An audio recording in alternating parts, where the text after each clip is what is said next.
Hello, and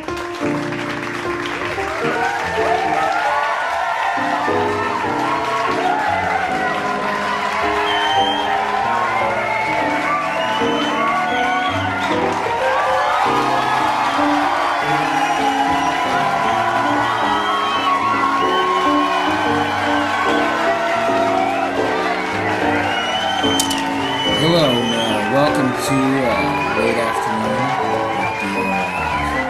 And today's guest is Mr. Bob Wright, who has a new album out, District Line. Ladies and gentlemen, Bob Mould. Welcome to the show. Good late afternoon. Good late afternoon. Yes. So you made a new album for all of us hardcore fans, and seem to be picking up some new ones. So tell us. Today we have some metaphysical questions for you. Okay. Favorite color? Favorite color, blue. Awesome. Yeah.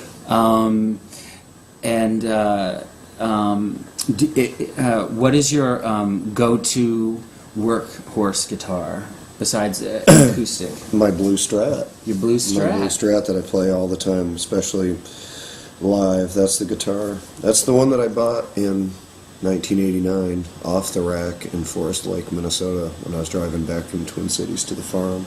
Wow. Now, does it have a name, like a nickname? It's blue. Just blue. That's pretty cool. You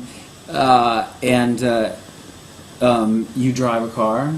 I do drive a car. Do you listen to music when you drive? I do. What sort of music are you enjoying lately? Usually the stuff I'm working on.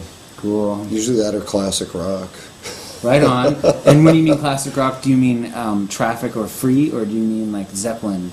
Kiss? Of those two, well, I saw Kiss when I was 16, so they were all right. I never saw Zeppelin. Zeppelin was they were the evil, because when the Beatles broke up, the day the Beatles broke up, the New York Daily News said that the heirs to their throne were a group from England called Led Zeppelin. What? And I just said, no, there won't be any heirs to this throne, thank you.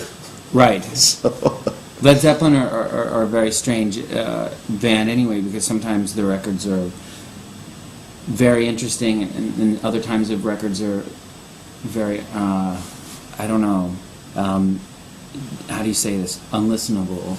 But only maybe due to the fact that they're so compressed, the information. Mm-hmm. Well, I was only 9 or 10 years old, and I just wasn't having any of it.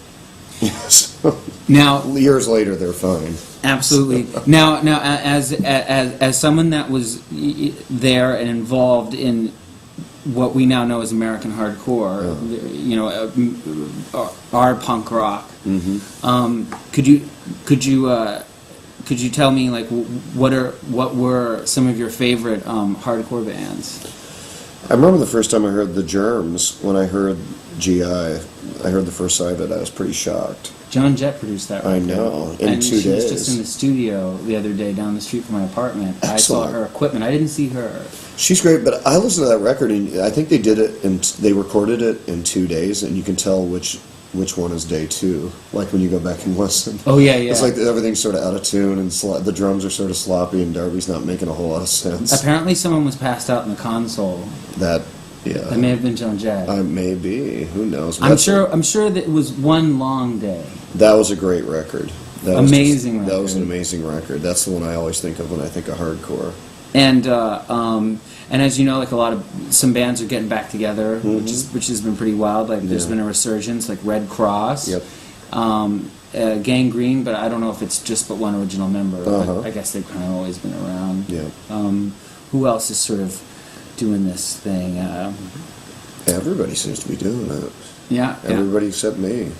Yeah. Well, your new record is tremendous. It's powerful. It is my favorite solo record. Thank you. And that's saying a lot, because Workbook and Black Sheets of Rain both were tremendously huge to me, and more or less styled like a lot of the way that I think about songwriting. And even it's funny, every time I play a D chord, I think I must have a fraction of a second where I think about how you manipulated it using the higher structure. A lot of people used that very idea later on in alternative music. Now, in the 90s, did you feel like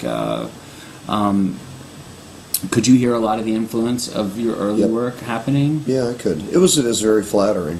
It's very nice to hear. You must have been totally proud. Yeah, because I mean, I did it. You know, it was like I had to occupy that much more space being in a 3-piece. So I just learned to, play that second guitar part over the high part that would just repeat the drones, and then you do all the work down underneath it. And then I started hearing. I mean, it's Townsend did it. Richard Thompson does it. I mean, people have done it. I think maybe at that volume it was something new. I got an email from Pete Townsend after I did his thing. Cool. It was too intense. Oh, the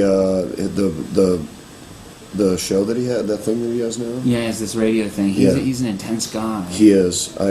He's a good guy. I've spent a little bit of time with him. He's great.